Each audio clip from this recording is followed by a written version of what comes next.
মুখে মুখে একটি কথা, সুন্দর ভুবনে আমি বাঁচিবার চাই, আমি মরিবার চাই না। এটাই সব মানুষের কথা হলো একটাই।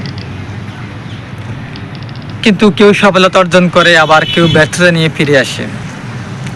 সফলতা আল্লাহর দেওয়ার একটি নিয়ামত, আর ব্যর্থতা হলো হতাশার একটি মূল কারণ। কেউ জীবনে সফলতা হয়, আবার কেউ হয় না, এটা হলো বাস্তব।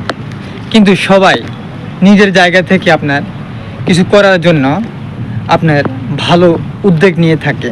সবাই তো সফলতা অর্জন করতে পারে না, সবাই তো সেই জ্ঞানটা আল্লাহ পাকে দেয় নাই।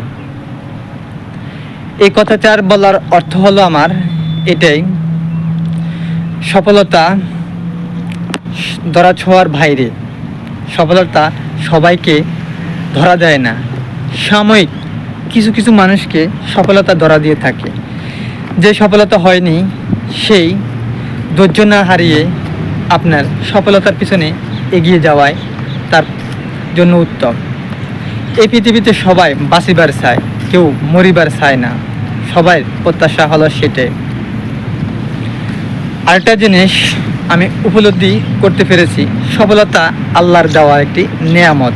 সফলতা কারণ সফল সবাই হতে পারে না, সফল হতে হলে আল্লাহর ইচ্ছা থাকতে হয় এবং মন মানসিকতা ধৈর্য থাকতে হয় সফলতার পিছনে।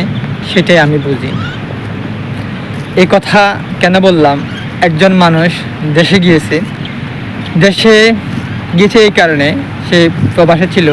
তো প্রবাসে আপনার অর্থের শূন্যতায় তার নিজের আইডিটা আপনার লাগাতে পারে না লাগার কারণে আজকে সে প্রবাস থেকে কিন্তু দেশে গিয়েছে।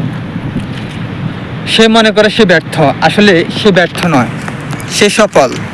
হয়তোবা এমন একটা জায়গা ছিল, ওই জায়গায় সে ব্যর্থ, কারণ তার অর্থের শূন্যতা থাকার কারণে আজকে সে ব্যর্থ। যদি সে নিজেকে সাজিয়ে গুছিয়ে যদি নিতে পারে, তাহলে ইনশাল্লাহ একদিন সেই সফলতা অর্জন করতে পারবে। আমার আত্মবিশ্বাস হলো সেটাই।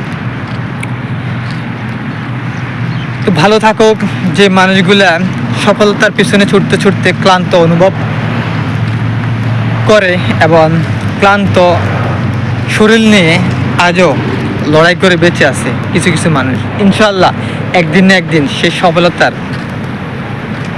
দ্বার প্রান্তে কিন্তু সে পৌঁছাবে, আমার একটা আশা এবং প্রত্যাশা। আল্লাহ যেন এই ধরনের সকল মানুষকে যেন সব সময় ভালো রাখে, এই দোয়া করি আমি সব সময়।